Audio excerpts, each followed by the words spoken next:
Queen Elizabeth II openly gave her support for Camilla to one day be known as Queen Consort, the woman who would stand beside King Charles III.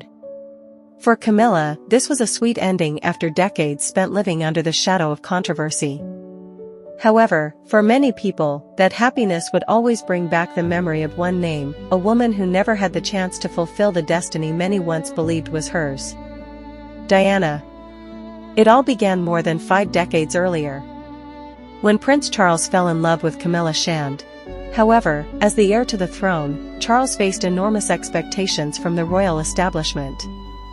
His future wife was expected to come from a suitable background, have a respected reputation, and meet the standards required of a future Princess of Wales at that time.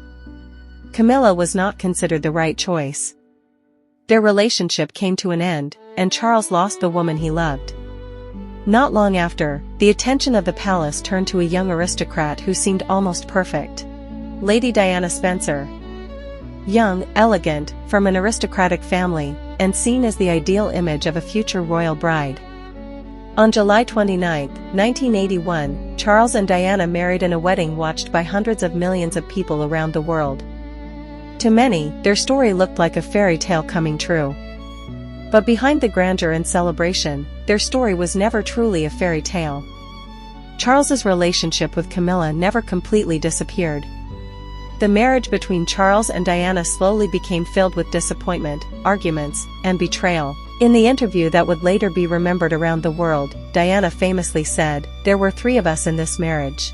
Their marriage eventually ended in divorce in 1996. A year later, the world lost Diana in a tragedy that shook millions of hearts. For years afterward, Camilla remained one of the most controversial figures in modern royal history. Many believed she would never be fully accepted by the public, let alone receive the title of Queen Consort. But history took another turn. On February 5, 2022, just months before her passing, Queen Elizabeth II released a historic statement that surprised the world. She expressed her sincere wish that when Charles became king, Camilla would be known as Queen Consort as she carried out her duties. For many people, that statement marked the end of Camilla's long journey, from a woman who was once considered an unsuitable choice as the wife of the heir to the throne, to someone who finally received the public support of the Queen herself. And that is where the great irony of history remains. The woman who was once seen as the wrong choice eventually stood beside the king. While Diana, the woman who was once expected to become the future of the British monarchy, never had the chance to fulfill that destiny. Perhaps that is why, to this day, the story of Charles, Camilla, and Diana remains one of the most emotional and debated chapters in the history of the British royal family.